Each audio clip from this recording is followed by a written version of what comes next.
Thank you for watching QTV with the news. My name is Diana Sumbwe. We take a look at our top stories. Over 80 civil servants were undergoing disciplinary action for fraud relating to the use of public funds as of late December 2018. And Minister of Agriculture Michael Katambo has been challenged to explain why government has failed to pay all farmers it owes.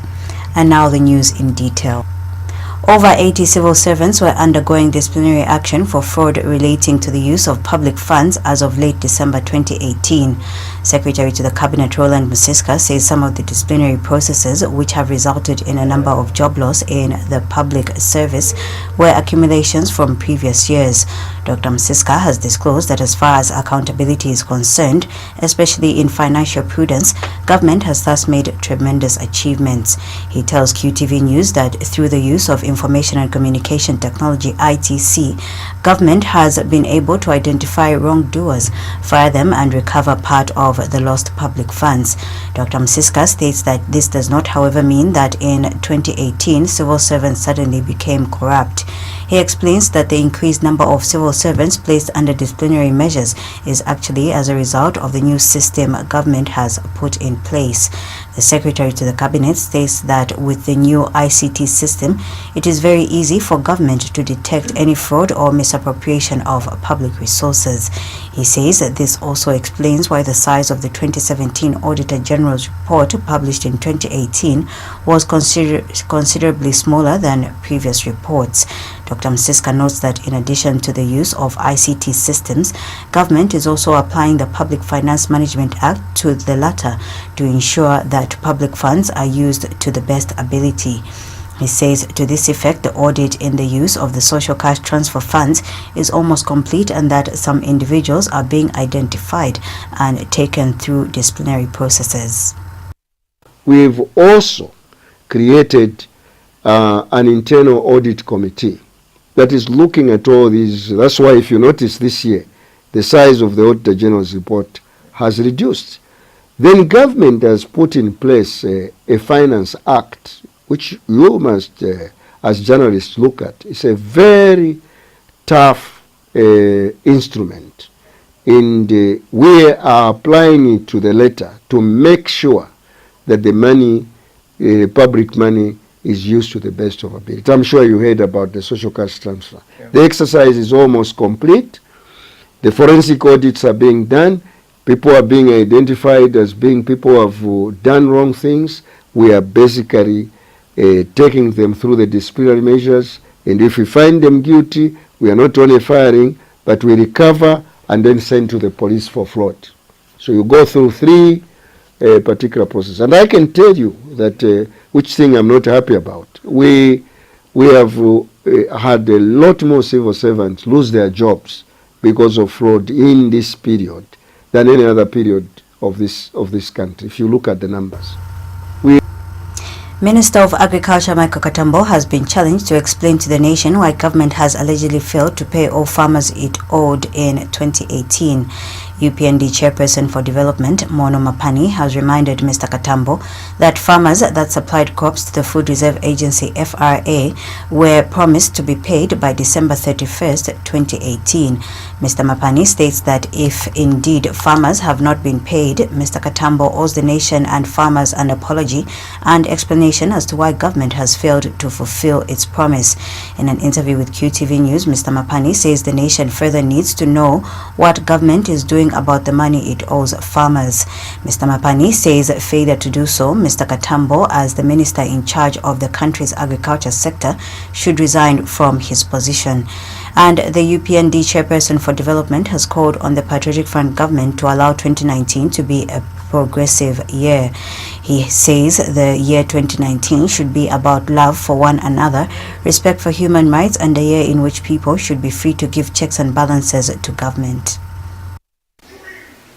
We want to see 2019 as a progressive year, a year that is going to accommodate divergent views, the year that is going to accommodate tolerance, the year that is going to accommodate exchange of ideas and allowing people to participate in all activities of this country, regardless of the political affiliation.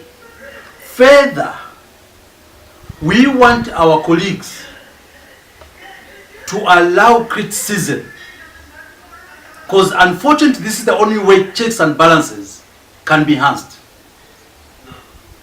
Secondly, we don't want the attitude of intolerance. This country belongs to the people of Zambia. We saw how bad the 2018 was, and we want to see change in 2019.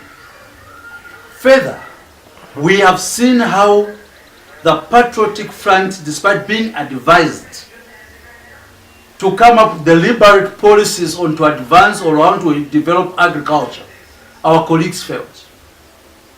It was very embarrassing to see a Minister of Agriculture making a pronouncement that some farmers were going to be paid before the month end, which was yesterday. It does not augur well. It doesn't make sense. It's unreasonable for any government to think they can pay their farmers in the new year when the President Edgar Lungu has appointed and promoted Major General Dennis Alibuzi as Deputy Commander of the Zambia Army. Major General Alibuzi takes over from Major General Jackson Miti, whose services were terminated. Major General Alibuzi was immediately promoted from the rank of Brigadier General. This is contained in a statement made available to ZANIS by State House spokesperson Amos Chanda. And President Lungu has called for the observance and respect of human rights of people living with mental illness. President Lungu says as the people living with mental illness are human beings like the able-bodied. He states that there is need for the general citizenry to embrace them too, as they have equal rights like any other person. The head of state says it is for this reason that his administration remains resolute in ending any form of discrimination against mental patients in Zambia. He said this when he, in the company of Minister of Health Chitalu Chilufya, toured Chainama Hills Mental Hospital. Government has been warned that ignoring the taxation dispute it has with the mining firms may be costly to the Zambian economy. Economist Crispin Mpuka is advising government to take seriously the taxation dispute and consider engaging mining firms over the new mine tax regime. Dr. Mpuka, who is also former Economics Association of Zambia EAZ president, says as opposed to being rigid, government should get more information on the impact of the new tax regime from the mines. He has told Q News that if indeed mines have their calculations and have resolved to downsize workforce and production in view of the tax regime, there is nothing government can do to stop them. Dr. Mpuka, who is equally a university lecturer, says this will however mean that government will lose out on tax revenue and the economy will also suffer job losses. He states that this entails that there must be a pass where government should have a dialogue with the mines and come up with an amicable solution to the standoff. Dr. Mpuka has encouraged government to engage the mines in a more strategic interaction and reach a win-win situation without affecting the economy negatively. He notes that if, on the other hand, government is convinced that there will be no job losses and that production will not go down in view of the new tax regime, then it is okay. You know, firms have costs, and if they have costs, they manage those costs. You can't stop them if they try to downsize. They have that latitude, so they can downsize, and so to a certain extent, it has been seen as a threat. To another extent, it may be true. So the question is, if it is indeed true, what do you do? So those are some of the issues I'm saying. It should be a win-win situation, because if it's true what the mines are saying, that they will cut down and scale back in terms of the labor force, then who loses? It will be the Zambian people still, but also government will lose in terms of tax revenue through that reduced production. So clearly there must be a path where you have dialogue and you discuss these things and find an amicable solution. I know that the government would want to get revenue, but I don't think that being rigid may be helpful. I think it's to put the facts on the table and seeing that this is the solution and it will not lead to a worst case scenario where production goes down. So if indeed the government is convinced that that will be the situation, then it's okay. But if that will not turn out to be the situation, we end up with what the mines are saying, then it becomes a problem. So that's why there must be a strategic interaction, discussions between the government and the mines to reach a solution which will be acceptable on both sides, but not to twist, because the mines are also using this mechanism to twist government. I think that is also wrong. So the issue is to dialogue and find a solution which will be. A 2-year-old boy has died while another girl aged 10 years has suffered severe burns after a fire engulfed the house they were sleeping in Lusaka's Chaisa compound. Zambia police spokesperson Esther Katongo has confirmed that the house is reported to have caught fire in the early hours of Tuesday, 1st January at about 03:20 hours. Mrs. Katongo disclosed in a statement to Q News that the name of the deceased child is Daniel Kaputula, while the girl who suffered severe burns has since been hospitalized and is called Alice Kaputula. She states that the mother of the two children, Barbara Kaputula, who is suspected to have lit the candle that caused the fire, has been apprehended and detained. Ms. Katongo says the police has established that she has a tendency of locking the children to go out to drink beer whenever the husband, Royd Kaputula, a security guard, is in the night shift. She states that brief facts are that the two children were left in the care of the mother when the husband left for work on Monday, the 31st of December. Preliminary investigations have indicated that the mother to the children has a tendency of locking the children in the house to go out to drink beer whenever the husband was in night shift. Today around 03:20 hours, one of the neighbors was alerted by distress calls from people who were shouting for help, and when he went out, he found people trying to put off the fire. The members of the public managed to put off the fire but discovered that Alice was severely burnt, while Daniel was burnt to death on a chair. The house is not connected to power, and it is suspected that the mother could have left the candle burning when she went out. The suspect has been apprehended and is detained in police custody while the body of the deceased has been deposited at UTH mortuary. First Lady Esther Lungu has commended medical personnel at Kanyama Level 1 Hospital for their dedication to work. The First Lady observes that despite the challenging conditions at the hospital, members of staff are doing the best within their means to ensure adequate healthcare service is provided to community members. Mrs. Lungu further notes that Kanyama Level 1 Hospital is too small compared to the catchment area it is servicing, hence posing a challenge to medical personnel to carry out their operations effectively. The First Lady said this when she received gift hampers on behalf of the 7 children admitted to the hospital from the Lebanese Cultural Association of Zambia. It is a health facility that is taking care of a huge catchment area. But looking at the infrastructure, the health personnel, I must say, have given themselves fully to work under very, very hard situations, because the hospital is not equivalent to the number of people in Kanyama.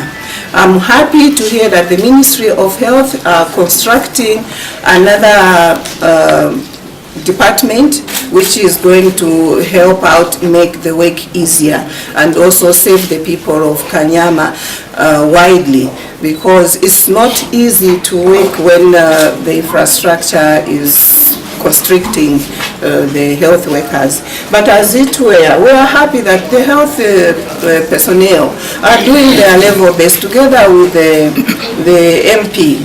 Madam Elizabeth Piri is always making sure that the people of Kanyama receive the services they deserve. Kanyama Level 1 Hospital Medical Superintendent Dr. Wilson Bewe has disclosed that the 18 new births recorded at the hospital is comprised of 9 boys and 9 girls. The first baby was born at 002, and actually the number, the gender is balanced. We've got 9 males and 9 females. So that's Zambia Air Force Commander Lieutenant General David Muma says that one of the key pillars in the administration of the Defense Forces is to ensure that personal welfare is taken care of, and central to this welfare is a healthy workforce. Speaking when donating a pneumatic polisher machine at Mainasoko Military Hospital, where he also presented gift hampers to the patients at the hospital, General Muma said he is alive to the fact that the hospital needs support of all services to continue providing quality health care to patients. We have more in this report. New Year's Day is a special day celebrated by many. For some, this is a day to reach out to others and to offer them any form of support. As this day was being celebrated, the Zambia Air Force Commander Lieutenant General David Muma today took time to visit Mainasoko Military Hospital in Lusaka. This is where he presented gift hampers to the patients and the 2 new year-born babies at the hospital. The Zambia Air Force has also donated a pneumatic polisher machine. We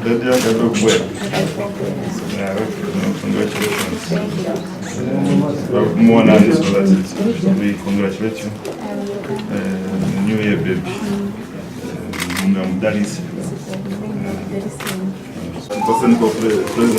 Thank you very much.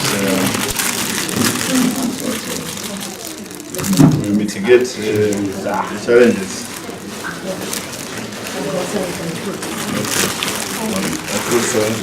Lieutenant General David Muma has reaffirmed the Zambia Air Force commitment to ensuring that Mainasoko Military Hospital is fully supported.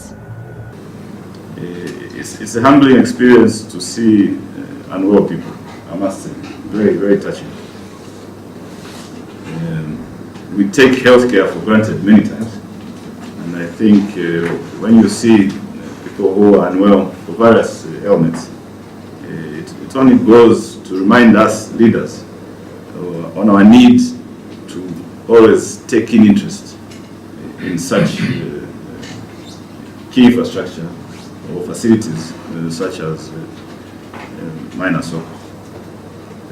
In that vein, I wish to commend you and your team for the good job you are doing here. I think it's in line with government's policy of delivering quality health care. Mainasoko Military Hospital Commandant Brigadier General Evans Maliangu has since thanked the Zambia Air Force Commander for the donation and the gift hampers for the patients. The visit to patients is very important. We do see that in the wards when you have a patient who has no visitors coming to see you. They take longer in the hospital than those that are frequently visited. So I'm sure the patients are very delighted for the visits and also for the tokens that you presented to them this morning. On behalf of the hospital, again, sir, I would like to thank you for the donation that you've made this morning. This is the cleaning equipment that we requested for, and you have fulfilled our request. Martha Katambi, reporting for QTV News in Lusaka. Minister of Gender Elizabeth Piri has appealed to the Zambia Police not to grant bond to perpetrators of gender-based violence GBV cases. Mrs. Piri says there is need for police officers to take cases of gender-based violence seriously if any occurrences of such vices are to be halted. She says police should ensure the cases reach their logical conclusion by refusing to accept any attempts by victims to withdraw them. The gender minister is disappointed that many victims go on to withdraw gender-based violence cases, leaving the perpetrator to go scot-free. Mrs. Piri said this in response to Veronica Mwamba's relatives at Kanyama First Level Hospital, where they had rushed after she fell victim of gender-based violence at the hands of her husband. Mwamba is said to have been beaten by her husband after she hid part of the family money for fear that the husband would use all of it on alcohol consumption. One of the major causes of GBV is beer. When somebody is acting under the influence of alcohol, they can do anything. And these people who act under the influence of alcohol, when they do something bad, when they find themselves in problems because of gender-based violence. In the end of the day, they'll realize it was not them that were acting, but it was a spirit of alcoholism behind that act. So I'm advising the people that they should be responsible. Let's reduce drinking. After all, I'm just from announcing the results of the grade 9s. Soon they'll need to prepare, our future leaders for their school. So let us save much money. New Year is just an ordinary day, like any other day. So let us not be, very careless in spending. Let us know that we are parents and we have a responsibility. Even if you don't have children, you have got a sister to help, you have got a mother to support. So let them also, even the youths, be responsible as they drink. The alcohol influence has many bad vices. As they'll be driving, if they'll be driving under the influence of alcohol, they might be, they'll find themselves in an accident and die before the beginning of the January or before the end. Support for Vulnerable Children and Active Leadership Savuko Director Eugene Matona has noted the need for a mindset change among young people if they are to become successful entrepreneurs. Mr. Matona has told Q News that it is for this reason that his organization has embarked on a program aimed at creating youths that are business-minded and focus on creating employment for themselves and others. He adds that Savuko wants to ensure that the dependence syndrome on government for white-collar jobs among youths is completely gotten rid of. Mr. Machona says as much as help can be offered to support a person, if the beneficiary's mindset is not transformed, the help given to them has no value. Meanwhile, the Savuko director has disclosed that in 2019, his organization is targeting to have representation and beneficiaries in all the provinces as a strategy to create a Zambia where people concentrate on self-reliance than a public that relies on others. In whatever we do as an NGO, we believe to say, much as we can give our financial support, if a beneficiary's mindset is not transformed, we're always just hitting ourselves at the back. So we start by transforming their mindset that if they are coming to ask for help, they need to understand to say this help will not be there throughout their life. But the best thing is to teach them how to catch fish. That's why an internship platform has helped a lot of youths not only pay their school fees or maybe have a stable life, but also having full employment in different companies. So also this is an achievement on our side because we are having youths that are business minded, that are focusing in creating employment for others. And this is actually in line with the government policies where they want youths to divert from that dependence of getting a job into government or in another company to that approach of creating employment for others as well. So really this has worked better. So if you are talking about just the beneficiaries and the achievement, they are quite much. Talk about the marketeers. It is also within this year that marketeers, they have been able from their own initiative, of course through the Savuko NGO mindset transformation forums and workshops that we conduct. Small marketeers, small scale, those that have been learning their businesses, tomatoes, just as small as maybe selling donuts, they have been able actually to put their savings together and be. To end the news, we take a look at stories making headlines. Over 80 civil servants were undergoing disciplinary action for fraud relating to the use of public funds as of late December 2018. And Minister of Agriculture Michael Katambo has been challenged to explain why government has failed to pay all farmers it owes. On that note, we come to the end of the news. From me, Diana Sumbwe. Thank you for watching. Happy New Year.